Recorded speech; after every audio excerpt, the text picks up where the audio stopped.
हाणे वेठा हुआसीं होटल ते, हिकिड़े दोस्त मूंखे ॿुधायो साईं तव्हां मद में तकरीर कई ऐं तव्हां चयो हो त हज़रत ईसा जॾहिं ईंदो तॾहिं उहो नबी न हूंदो। पोइ लाड़काणे जो हिकिड़ो वॾो अल्लामो आहे, उहो कावड़जी पियो आहे त साईं मुफ्ती साहब थो चए त ईसा अलैहिस्सलाम नबी कोन्हे। पोइ हुन सां ॻाल्हि, हुन सां ॻाल्हि, हुन सां ॻाल्हि, हुन सां ॻाल्हि, हुन सां मुल्ला सां मौलवी सां, बाबा मुफ्ती ज़ुल्म करे छॾियो। पोइ मां मिसाल ॾिनो त मुंहिंजो असांजे ॻोठ में हिकिड़ी हूंदी हुई माई, तव्हांजी माई त ॻाल्हि कोन थो कयां,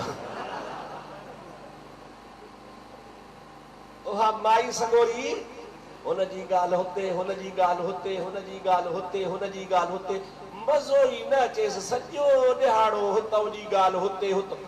ॻोठ वारनि चयो त हाणे अचो त ॾाॾीअ ते नालो रखूं। हिकिड़ो चङो मुड़ुस हो ॻोठ जो पोड़ो, चइबा इन जी ॻाल्हि दिलि में न कंदा कयो, इन जो नालो आहे वते चवंदी। सुभान अल्लाह।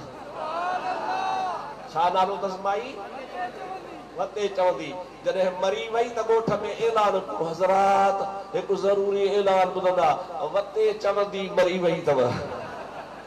वरी जो मुला पढ़ी जनादे वारो आयो, उन बि नियत कयमि नमाज़ चार चइनि तकबीरुनि सां वास्ते अल्लाह जे वते चवंदीअ ते।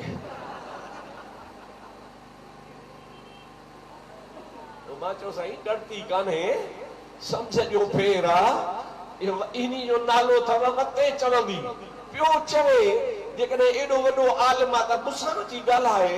मां को ॿार हुअ, बेवकूफ़ आहियां जो मां चवंदुसि त हज़रत ईसा अलैहिस्सलाम जी नबूअत ख़तम, इब्राहिम जी नबूअत ख़तम, हज़रत यहया जी हुकूमत नबूअत ख़तम। न, अहले सुन्नत जो अक़ीदो आहे, सुन्नी उन्ही खे चइबो आहे जो अल्लाह पाक जॾहिं नबी खे नबूवत ॾींदो आहे त ख़ुदा जे नबीअ जी नबूवत सलब न थींदी आहे। वलायत वलीअ खे वली कंदो आहे त ख़ुदा जे वलीअ जी विलायत सलब न थींदी आहे।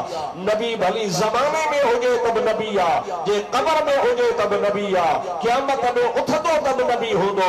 पर यार मां ईअं चयो हो त ईसा अलैहिस्सलाम ईंदो, नबी त आहे पर नबी जी हैसियत सां न ईंदो, छो त अल्लाह साईं मुस्तफ़ा के आखिरी नबी बनायो आहे।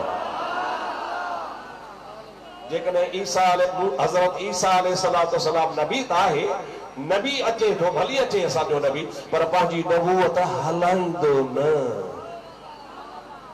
हलंदी कंहिंजी? ॾाढे ॻाल्हायो, कंहिंजी हलंदी? सरो बुलंद आवाज़ आहे, कंहिंजी हलंदी? हाणे जेके अहिड़ी वाज़े ॻाल्हि बि कंहिंखे सम्झ में नथी अचे, साईं खां पुछिजो त साईं पढ़ियो छा आहे?